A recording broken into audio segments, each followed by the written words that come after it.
하나님 말씀 레위기 3장 1절에서 5절 말씀을 함께 읽도록 하겠습니다.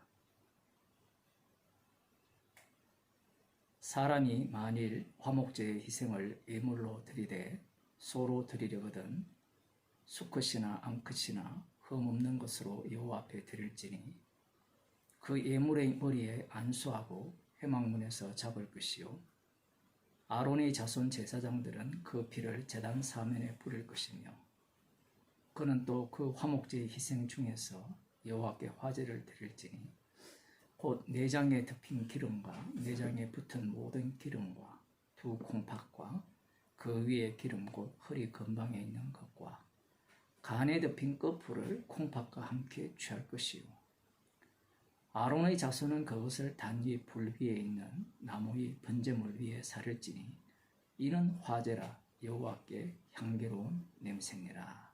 아멘. 첫 번째 제사가 번제였죠. 번제는 가죽 외에 희생 제물의 가죽 외에 모든 것을 몽땅 태워 드리는 제사입니다. 소제는 이 가루로 빻은 제물인데 여호와 하나님께 누룩을 넣지 말고 아니면 가루대로 이 화제로 드리게 되어 있고 그 화제 중 일부를 아론과 그 자손들에게 돌리게 되어 있습니다. 아론과 그 자손들의 목응식이라 이렇게 되어 있죠. 그들이 먹는 음식이 된다라고 말씀을 하셨습니다. 화목제는 오늘 본문에만 보면 분명하게 번제와의 차이가 어떠한지가 잘 나오지 않는 것 같은데 화목제에 있어서는 이 기름 부분입니다. 기름 부분을 하나님께 다 태워드리는 거예요. 그러면 나머지 고기는 어떻게 사용하는가? 그것은 잔치를 벌이는 겁니다. 화목 제물에 있어서는 그 화목제의 일부를 사실은 원래 여호와 하나님께 다 돌려드려야 되죠. 여호와 하나님께 향기로운 화제로 올려드리고 기름 같은 경우에는 나머지 고기는 이 화목 제사를 드린 자가 제사장이 가져갈 몫이 있고요. 그리고 아론과 그 제사장들이 가져갈 몫이 있어요. 그리고 나머지 고기는 화목제를 드린 자와 그리고 이 화목제를 드린 자와 관련 있는 사람들이 함께 먹게 되어 있습니다. 그런 내용이 어디 있느냐라고 하면 레위기 7장에 나옵니다. 7장을 한번 보시겠습니다. 7장에 보면 감사함으로 드리는 화목제 희생의 고기는 드리는 그 날에 먹을 것이요 화목제의 종류가 감사제가 있고 서원제가 있고 자원제가 있습니다. 종류가 세 가지인데 그 제사 종류에 따라서 이 화목 제물을 먹는 그 법이 따로 주어집니다. 감사함으로 드리는 화목제는 그 희생의 고기를 드리는 그 날에 먹어야 합니다. 뒤에 보면요, 그 하나님께서 그 희생의 제물을 어떻게 누구에게 돌아가는지를 분명하게 말씀하고 계시거든요.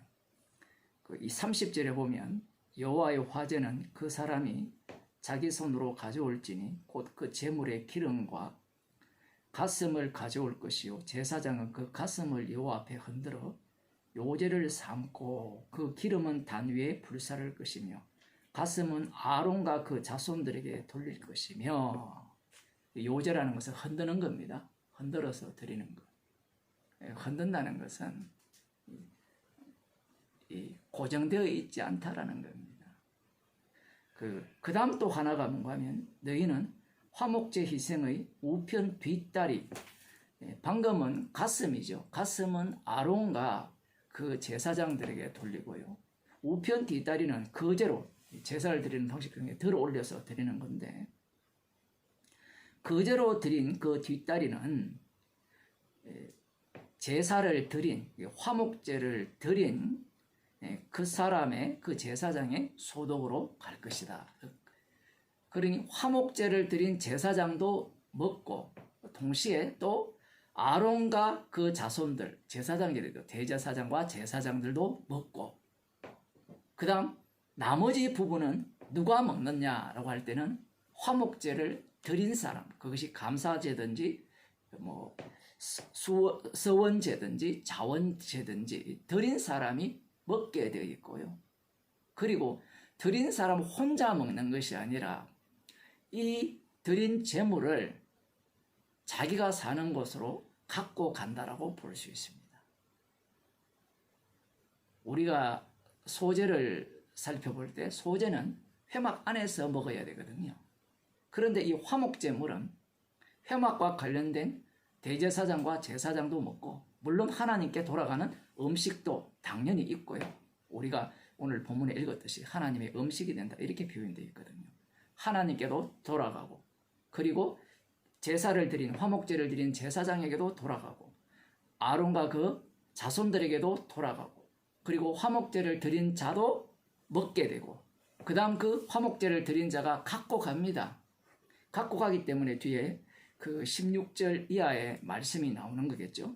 그러나 그 희생의 예물이 서원이나 자원의 예물이면 그 희생을 드린 날에 먹을 것이요, 그 남은 것은 이튿날에도 먹되, 서원과 자원의 화목제물은 이틀 동안 먹을 수 있어요. 그러나 3일째 되면 이게 부정하게 됩니다. 그래서 3일째 남았으면 반드시 불살라라 라고 말씀하시고요. 만일에 3일째 고기가 아까워서, 왜 아까웠냐? 화목제물의 종류가 소도 있고요, 양도 있고 염소도 있거든요. 비둘기를 화목제로 드리는 내용은 지금 나오지 않거든요. 소 한 마리를 드렸으면 얼마나 그 남은 고기가 많겠습니까? 제사장과 아론과 제사장들에게, 자손들에게 돌려도 본인에게 돌아오는 고기가 많죠. 일부러 그렇게 많게 한 겁니다. 그래서 감사함으로 드리는 이 화목제는 반드시 그날에 다 먹어야 돼요. 다 먹으려면 초대할 사람이 많아야 되겠죠. 그리고 이 서원제와 자원제는 이틀 동안 먹어야 됩니다.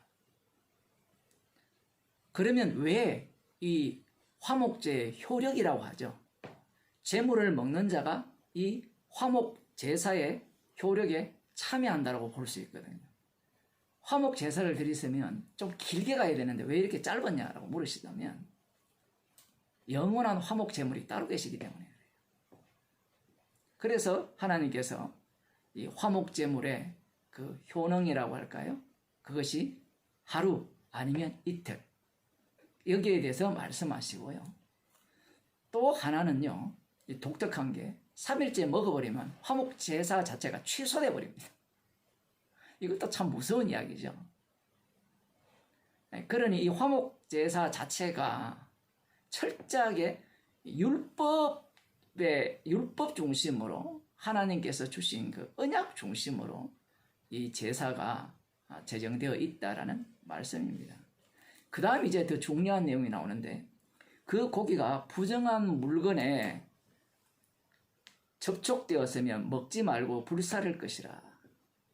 왜 이 말씀을 하시는가 하면요, 고기를, 화목제물 고기를 갖고 왔어요. 갖고 왔을 때, 야, 하나님께 드린 화목제물을 먹고 우리가 하나님과 화목해 되었구나, 하나님과도 화목해 되고 우리도 함께 화목해 되었으니까 나도 먹어도 되겠네, 이렇게 생각을 하는데, 먼저는 그 고기를 갖고 와서 부정한 곳에 접촉했으면 그것을 먹을 수 없고 불살라야 됩니다.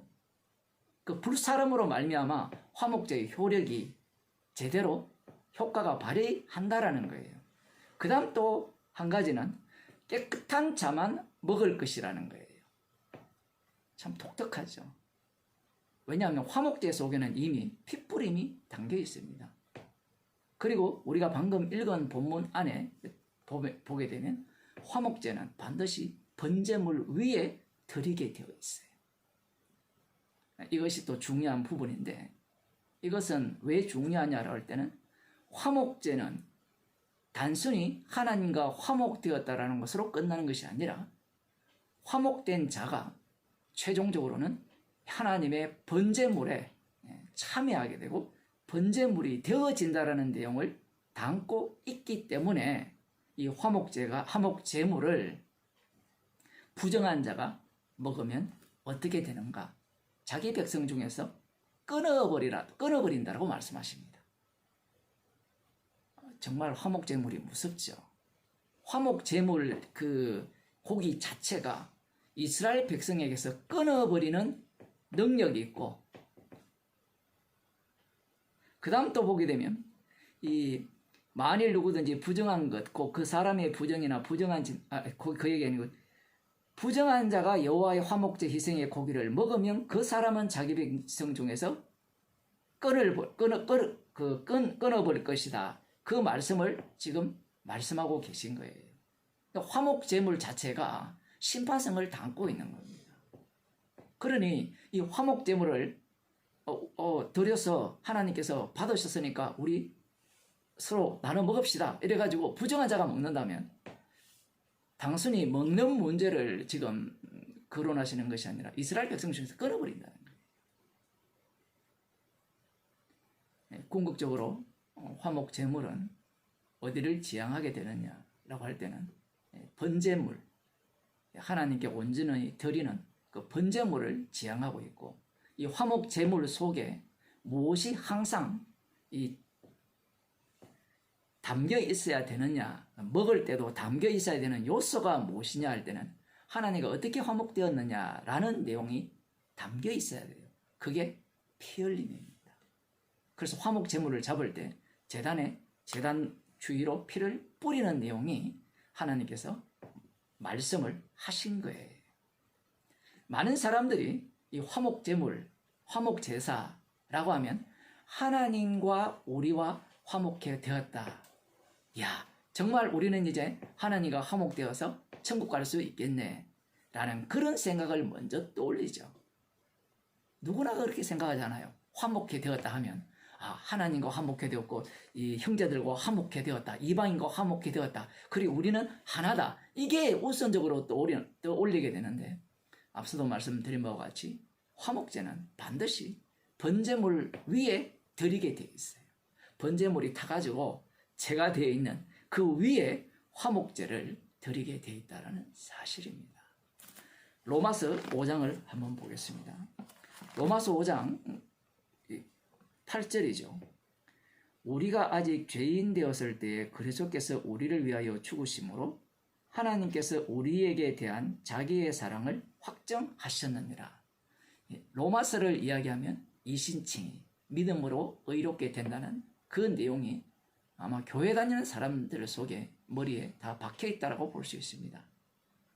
알미니아는 좀 다를지 모르지만 어쨌든 이 믿음으로 의롭게 된다. 알미니아도 마찬가지죠.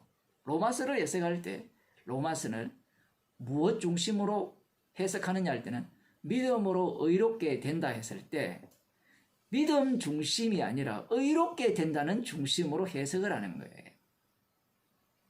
물론 그 믿음도 엉터리 믿음을 이야기하고 있지만, 인간 구원, 인간이 어떻게 구원 얻는가? 그 구원 얻는 방법은 예수님을 믿음으로 구원을 얻는다. 이런 식으로 가르쳐 온 거예요. 그래서 방금 오늘 읽은 우리가 아직 죄인 되었을 때 그리스도께서 우리를 위하여 죽으심으로 하나님께서 우리에 대한 자기의 사랑을 확정하셨느니라. 이렇게 나오면 자기 사랑 확정을 위해서 우리가 아직 죄인 되었을 때, 표현이 시제가 좀 애매한데 현재형이에요. 현재. 죄인일 때 그리스도께서 우리를 위하여 죽으셨다라는 겁니다. 로마서를 쓸 때는 벌써 예수님이 죽으신 지 과거잖아요. 그 과거의 십자가 사건이 우리가 지금 죄인된 상태에 있는데 이걸 어떻게 하셨느냐 할 때는 우리를 위하여 죽으심으로 하나님께서 우리에 대한 자기의 사랑을 확정하신다라고 표현을 하고 있어요. 시제 자체가 왔다 갔다 해버리거든요. 십자가 사건은 과거인데 이게 왜 중요한가 하면요. 십자가 사건이 과거인데 그 과거의 십자가 사건이 현재 똑같이 우리 가운데 죄인인 우리 가운데 자기 사랑을 확정하는 그 내용이 여전히 유효하다라는 이야기입니다. 그 인간들은 십자가 사건이 과거니까 지금 그 십자가 사건이 나와 무관하지 않느냐. 죄 용서 받았으니까 그건 과거의 일이고 예수님 처음 믿을 때는 십자가 사건이 과거의 일이니까 그때는 내가 10년 전에 믿었고 5년 전에 믿었고 어제 믿었으니까 그건 과거의 일이 되지 않느냐라고 하지만 이 말씀 자체가 그러한 사고방식을 용납하지 않습니다. 주님이 지금도 살아계셔서 이 우리를 위하여 죽으신 그 내용을 자기 백성 가운데 계속해서 현재화시키기 때문에 그래요. 그래서 우리가 지금 죄인인데 과거에 죽으셨죠? 그 죽으심이 자기의 사랑을 지금 현재 확정하는 내용으로 덮쳐버린 겁니다. 이것이 지금 성도가 닥친 현실이에요. 그러면 성도는 무엇이 덮쳤습니까? 우리를 위하여 죽으심, 그 죽으심이 덮쳐져 있는 상태죠. 그렇게 죽으심이, 그리스도의 죽으심이 덮쳐진 상태를 우리가 아직 죄인 되었을 때와 자기의 사랑을 확정했다라는 이 내용이 드러나는 현장이 되는 겁니다. 우리의 관심은 죄인에서 구원시켰고 우리를 사랑했고 여기에 관심이 집중되어 있잖아요. 그래서 9절 봅시다. 그러면 이제 우리가 그 피를 인하여 의롭다 하심을 얻었은저 이제 우리가 그 피를 인하여 의롭다 하심을 얻었은저 갑자기 또 과거로 가버려요. 얻었다라는 겁니다. 그런데 그 다음 더욱 그리스도로 말미암아 진노하심에서 구원을 얻을 것이니 또 미래로 가요. 구원받고 싶어 미친 사람은요 로마서를 읽으면 못 따라갑니다. 그냥 뭐 한글 성경 읽으면 따라갈 수 있겠지만 미래에 구원이 있느냐? 이미 우리가 의롭다 하심을 얻었으면 구원이 당연히 이루어졌지 않느냐? 그러면 여기에서 나오는 미래는 우리가 주님이 재림하실 때의 구원이 아니겠느냐? 이런 식으로 생각을 하는 겁니다. 지금 여기에서 하시는 말씀의 의미는 의롭게 되었다, 진노하심에서 구원을 얻을 것이다. 이 모든 내용은 그리스도께서 우리를 위하여 죽으셨다라는 내용을 증거하고 있는 내용이에요. 조금 더 봅시다. 10절. 곧 우리가 원수 되었을 때에 그 아들의 죽으심으로 말미암아 하나님으로 더불어 화목되었은저.